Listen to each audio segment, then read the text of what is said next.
So we're back with another Titans card review, and today it's all about Shaman, including this shiny new legendary Thorum Stormlord, a 3-mana 3/4 battle cry.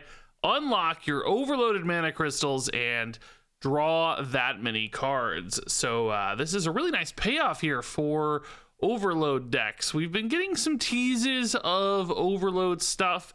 We just got Inza in Festival of Legends that makes all your overload cards cheaper for the rest of the game. We've had some little overload things printed here and there. We've had some stuff in the core set return, like Zap, for instance. It's generally a pretty good overload synergy sort of card. So this deck is starting to coalesce. It's starting to come together, and it's got potential. I don't actually think this alone as a payoff is enough to make it good. Like, this is, don't get me wrong, a very powerful effect, a very good card, probably going to be insane in things like Wild, and might eventually be insane in Standard as well. So that's certainly something we'll account for, but I don't know that this gets Overload Shaman there by itself right now, because card draw itself is not necessarily what that deck needs to be powerful. I think it needs more ways to be game ending, more ways to be super consistent for its overload, particularly here with Thorum Stormlord. I think it's going to be hard to stack up big amounts of overload currently in Standard format. There just aren't that many cheap cards that you want to dump all at once that push your overload really, really hard. Because, you know, I think very often this will draw you 2 cards, maybe 3 cards, which, again, isn't bad. Certainly, a 3-mana 3/4 that draws 3 cards is great. That's a powerful result.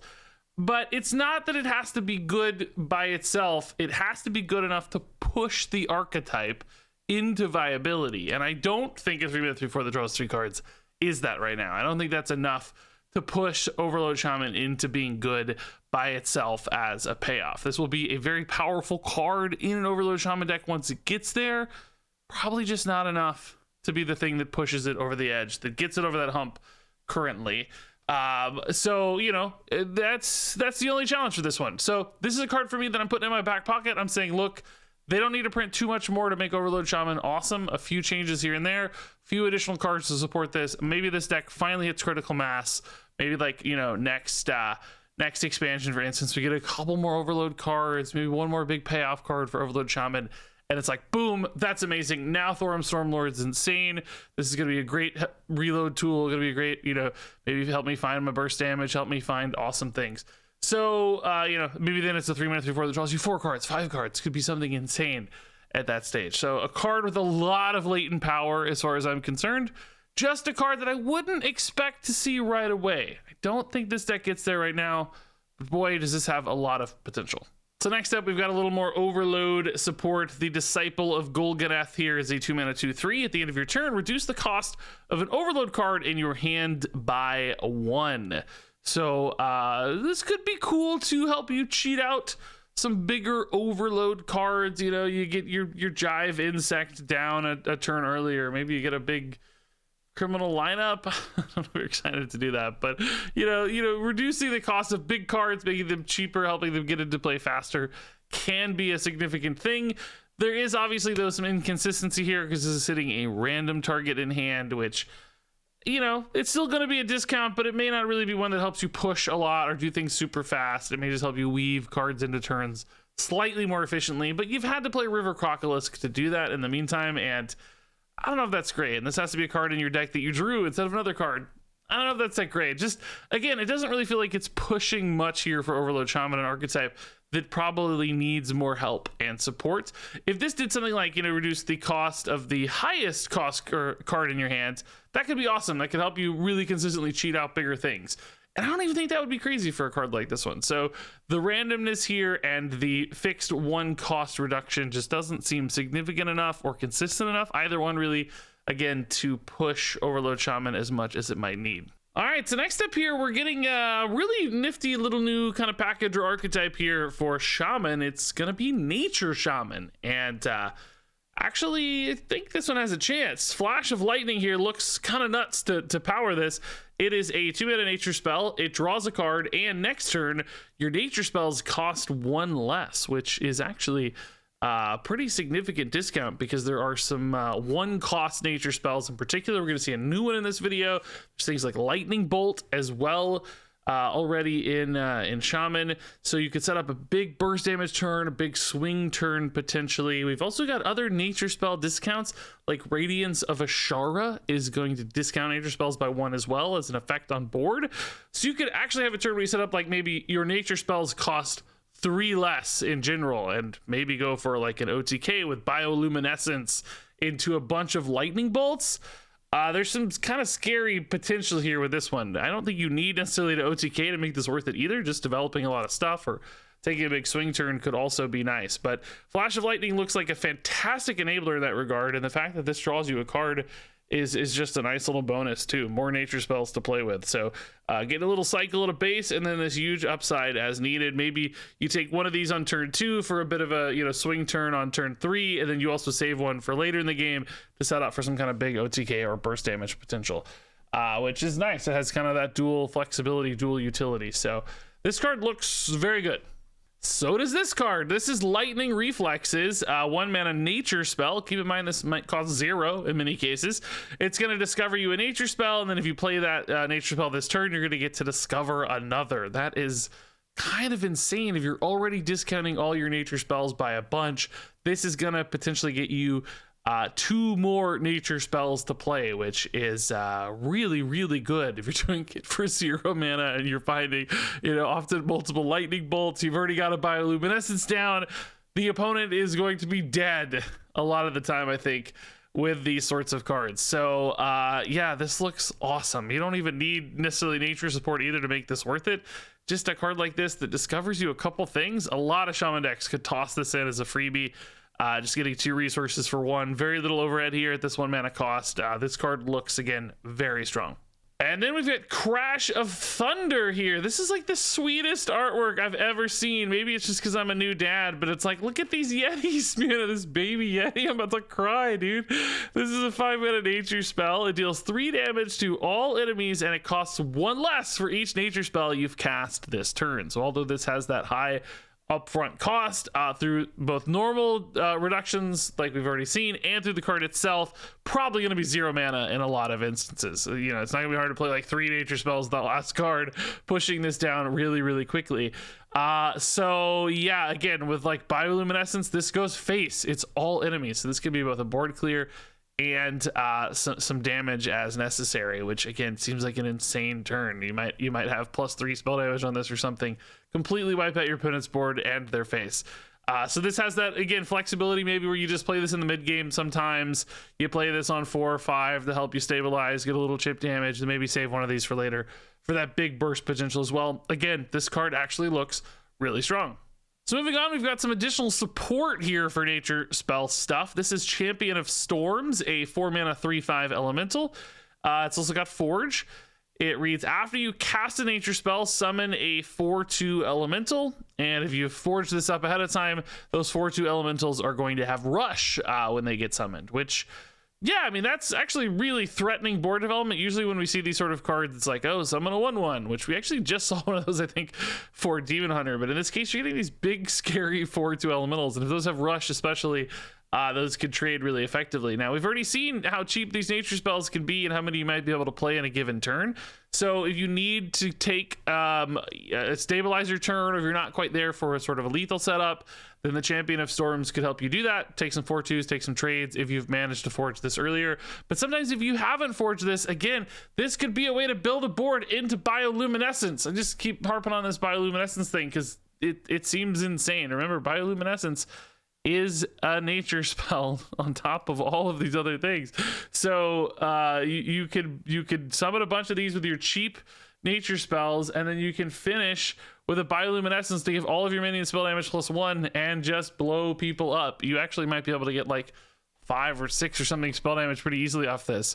I don't know if easily is the word, but it's possible certainly to get some crazy spell damage numbers. You can even play 2 bioluminescences because they might be 0 mana.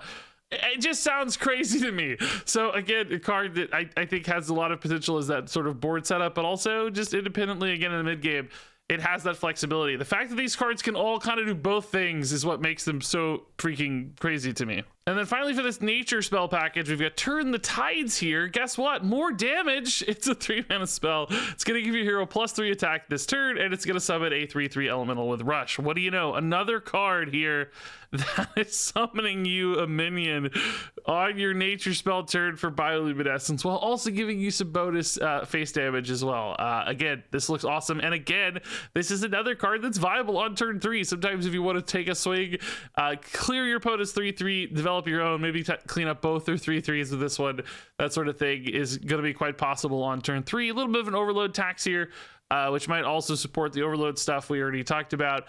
But I don't think this, again, is another thing to push overload very hard, but it does seem like a great thing to push this nature spell package to me, which looks really strong. I think this is another nice, flexible, high output sort of card.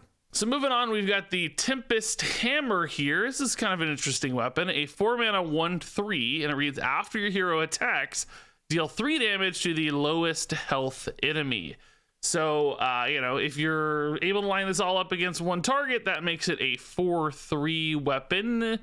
Or, of course, you can do some interesting things like stagger, you know, clear off a 1/1. Maybe this hits another 3/3, and it's a little bit of a board check weapon. Or if you're able to line up enough hits into your opponent's face, this is kind of also maybe sometimes like a 4/3 going face, perhaps. Which, I don't really love this one. I don't think the numbers here are pushed enough to make this one worth it. I mean, there is an era in Hearthstone where saying a 4-mana 4/3 weapon, that would sound really exciting and really powerful. I don't think we're in that era of Hearthstone anymore. And I actually think this might be hard to work around sometimes as opposed to easy to work around. Sometimes it's going to stagger damage when you don't necessarily want it to be staggered, or it's going to be hard to line up the kill. You know, you've got a 3/3 and a 2/2 on board. It's like, ah, crap, what do I do? I can hit the 3/3, but I've got a 50/50 here to clear the 2/2. What do I do? Do I maybe just go face and take the clean hit on the 2/2? What's the line here? There's all these little sort of dilemmas and board shapes that make this awkward. And ultimately, the inability to just guarantee that you can push damage face is sometimes going to be a really big limitation. Sometimes you just want to send 12 to face, and this might prevent you from doing that by chipping away minions instead. So I don't know what kind of deck is able to extract extra value or consistency out of this at such a rate that they're excited to play this card. And finally here we have the Thorignir Drake, 7-mana 6/6 dragon. Rush, whenever this attacks, summon 2 3/1 drakes to attack the target first, which is actually kind of nuts. Like, this card does a lot. It's pushing a lot of big numbers here. It's sort of got like Neptulon vibes a little bit. That said, it's not very synergy driven, right? It's not the kind of card that in standard format really looks like it would fit well into a deck. I have to imagine this thing is going to be an absolute god in Arena, just like an insane Arena card, being able to, you know, clear a target cleanly and leave behind this awesome threat. In standard, I think leaving behind that awesome threat won't be meaningful enough, and I think often, honestly, the trade really won't be that useful either. So, despite this card doing so many crazy things, it's just that lack of synergy can sometimes be a real limitation. Decks need game plans, they need win conditions, and 7-mana cards like this sometimes can be hard to fit into that. But just talking about what this does, right? So it trades cleanly into things if they're 6 health or less, which can be great, and leaves behind the 6/6, which if hitting face actually does 12 damage, because the 3/1s are attacking first. It does not say instead like Neptulon. So you actually push a full 12 if this is able to connect face, which again is just crazy. You also build a little bit of board out of it with these 3/1s.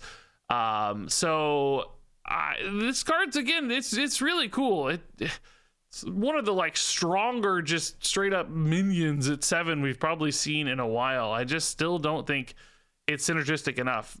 Decks in Hearthstone these days are really synergy forward, and this is just a good strong dude. And we've had some like pile of good strong dude decks in the past with the Renathal, but that meta has kind of passed a little bit, and sadly I think the Drake is a hard card to play. That said, the numbers here are just so big, I'm going to give this card a little bit of a bonus on its score because it just does a lot, and it may somehow push its way through just by being such a scary threat and Remnant left behind on board. Thorum Stormlord is a 4-star card. Disciple of Golganeth is a 2-star card. Tempest Hammer is a 2-star card. Thorignir Drake is a 3-star card. Flash of Lightning is a 4-star card. Lightning Reflexes is a 4-star card. Crash of Thunder is a 4-star card. Champion of Storms is a 4-star card. Turn the Tides is a 4-star card. And there you go, folks. That wraps it up for this review. So some interesting stuff. I'm not totally sold yet on Overload Shaman and Thorum Stormlord here behind me, but I am absolutely sold on Nature Shaman. That looks scary and kind of crazy, and those cards might work in multiple different ways, which is pretty cool. That said, curious to hear your thoughts. Which of these packages are you most excited about? Which one do you think are going to work the best? I want to hear all that and more in the comments below. But until then, thanks as always for watching. And until next time, game on.